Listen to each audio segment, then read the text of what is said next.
En el Tribunal Constitucional el presidente se había manifestado con esa intención, es decir, se suponía que este juzgado de Nica era simplemente un tramitador, un ejecutor de una sentencia. Pero Beatriz Ramírez es abogada constitucionalista, ella está con nosotros, ustedes escuchaban al abogado del expresidente Fujimori. Beatriz, gracias por acompañarnos esta noche. Y yo decía, ¿cuál es el papel? ¿Por qué ha ocurrido esto? ¿Por qué un juez que aparentemente, y de acuerdo a lo que habíamos escuchado, debía simplemente ser una suerte de peaje o de ventanilla para procesar una decisión ya tomada, termina devolviendo esta decisión al Tribunal Constitucional? Buenas noches, Mávila. Lo que ha hecho este juzgado es corregirle la aplicación de la normativa procesal constitucional al Tribunal Constitucional. ¿Enmendarle la plana al Literalmente, porque hay una parte del Código Procesal Constitucional vigente desde julio del 2021 que el Tribunal no leyó. Cuando tú tienes un habeas corpus, dice el último parrafito del artículo 27 que este juzgado ha hecho valer, el artículo 27 del nuevo Código Procesal Constitucional, dice que cuando tú tienes un habeas corpus, el juzgado que declara fundado el habeas corpus es el juzgado que ejecuta. Entonces, ¿qué ha dicho este juzgado? Yo declaré improcedente la demanda. La sala de Ica declaró improcedente la demanda. ¿Quién fue la única instancia que declaró fundada la demanda?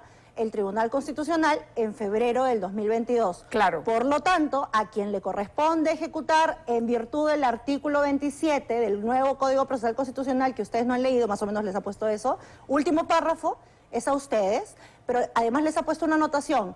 Les devuelvo el expediente, pero tomen en cuenta que luego de su sentencia de febrero, en marzo y abril del 2022, la Corte Interamericana emitió unas resoluciones de supervisión de sentencia que dicen exactamente lo contrario y ya a ustedes, como Tribunal Constitucional, máximo órgano constitucional, les toca resolver.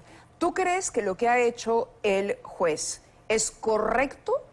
O, porque hay quienes podrían decir, lo que ha sucedido es que el juez se ha acobardado, era una papa muy caliente y ha dicho, no, mejor que el TC se pronuncie.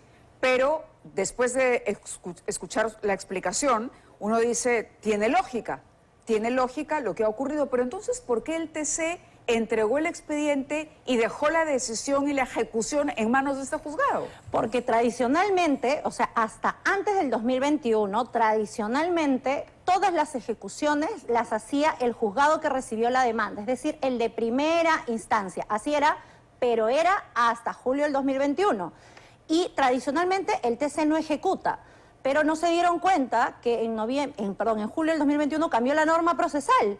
Entonces, en el TC, que es el máximo órgano constitucional y procesal constitucional de nuestro país, no se dieron cuenta que había un parrafito en el artículo 27 y el juez constitucional de una Sorprende corte... que el Tribunal Constitucional no haya leído ese parrafito o no entienda, ¿no? Exactamente, y por eso varios constitucionalistas hemos puesto, digamos, un hilo diciendo, hey, miren que esto es bastante más grave en términos procesales constitucionales porque un juez constitucional le está diciendo al TC, hey, tú no estás aplicando la normativa vigente, nos puede gustar o no, pero la normativa vigente decía que el juzgado que le toca ejecutar es el que declara fundada la demanda habeas corpus. Y el que declaró fundado fuiste tú en febrero del 2022. ¿Qué va a pasar ahora? ¿Fujimori saldrá libre? Lo que vamos a ver es que tiene que haber una votación. ¿Qué hemos visto hasta ahora? 4 pronunciamientos, 3 pro indulto, el presidente, la vicepresidenta y el magistrado Gutiérrez Tixe, un pronunciamiento en contra, el magistrado Monteagudo, pero no sabemos cuál es la posición específica sobre este tema del magistrado Domínguez y del magistrado Ochoa.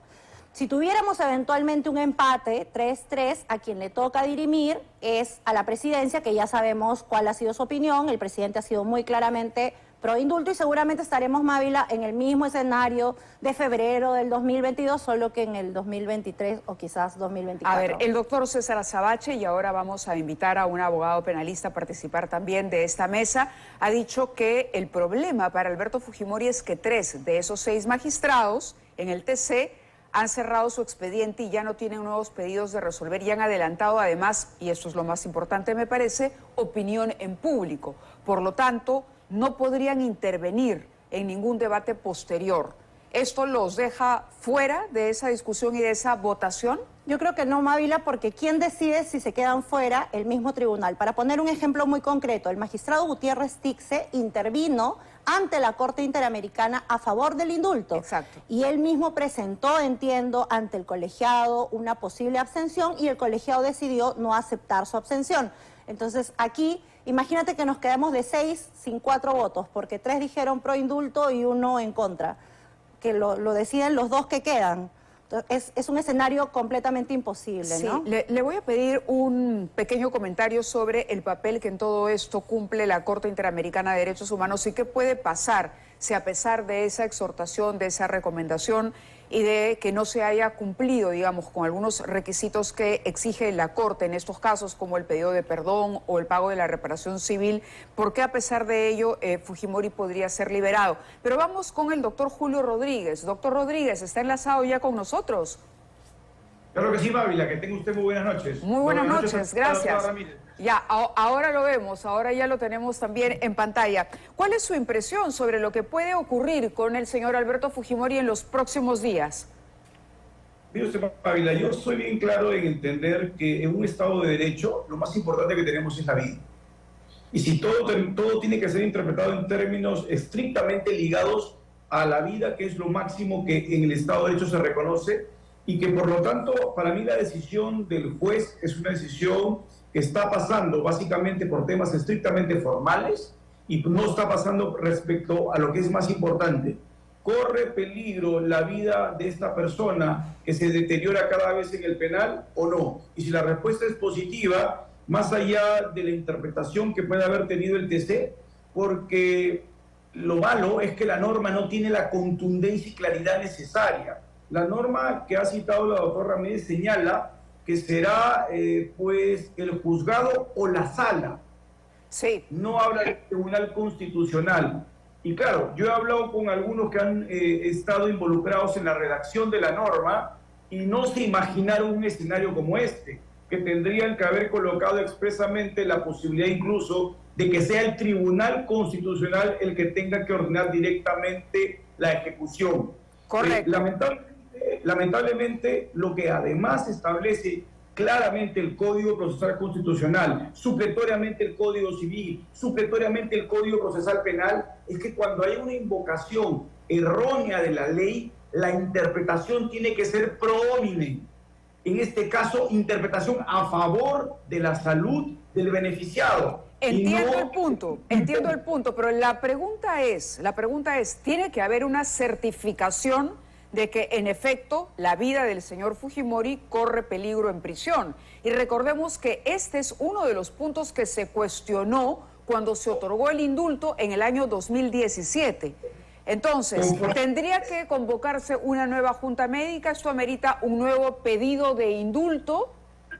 Mire usted, yo creo que el juez hubiese tenido una salida no valiente, pero posiblemente una salida de una perspectiva de respetar, por ejemplo, el voto que era en contra del doctor Monteagudo, que en el considerando 84 establecía de manera absolutamente indiscutible que la Corte nunca haría una restricción para poder darle a una persona un indulto humanitario, incluso en delitos que sean contra la humanidad, en la medida que esté en una situación en donde su salud cada vez se deteriore más.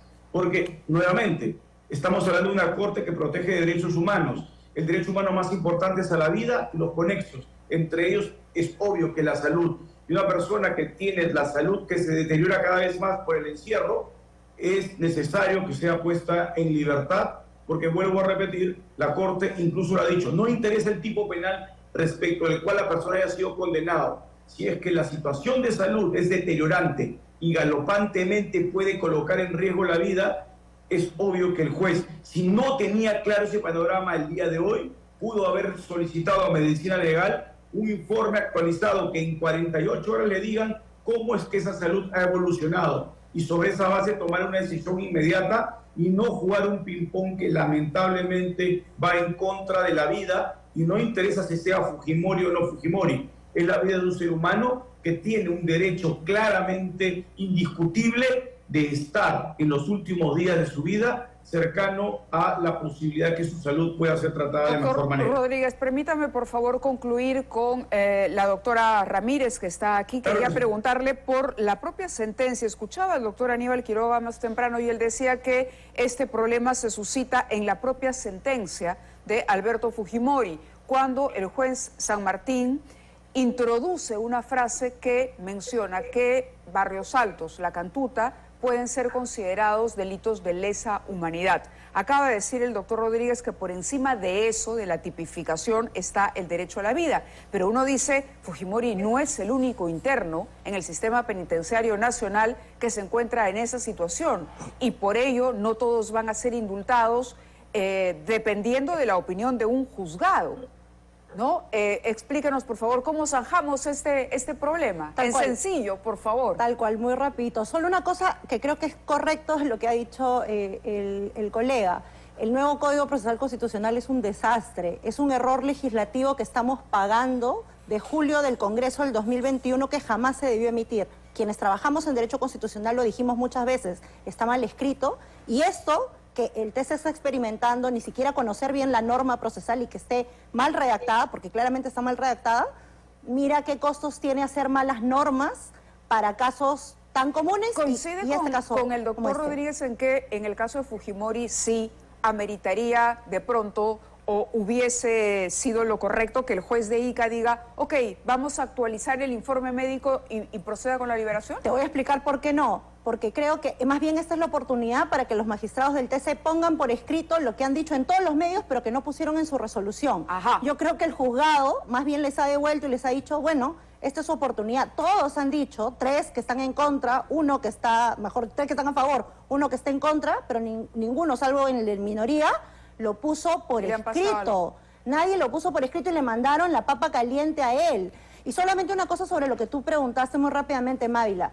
Más allá de si es lesa humanidad, la Corte Interamericana es bien interesante, ha dicho, inclusive si es lesa humanidad, inclusive si lo es, ¿ya? Imagínate que lo es, procede el indulto humanitario, porque nadie se debe morir en la cárcel. Pero eso sí, tiene que ser una calificación de salud de verdad. ¿Y cuál es el problema que la Corte le ha observado al indulto del 2017? Lo mismo que estamos viendo, que no fue un indulto por salud, fue un canje de votos para la no vacancia por el indulto. Es decir, no estaba en juego de verdad la salud del expresidente. Entonces, la vida. Exactamente. Cuando esté en juego que se presente una perfecta nueva solicitud de indulto y si cumple los parámetros, ¿quién podría oponerse a que eso se dé? La jurisprudencia lo dice claramente. Muy bien, doctora Beatriz Ramírez, le agradezco que haya estado con nosotros ilustrándonos, sobre todo de manera didáctica, sobre este asunto. Y bueno, vamos a ver ahora qué pasa con el Tribunal Constitucional. Que Muchas voten, gracias. que voten. Que voten y que pongan por escrito eso que, como usted dice, lo habían verbalizado En únicamente. todos los medios. ¿Perdón? En todos los medios. En todos los medios. Bien.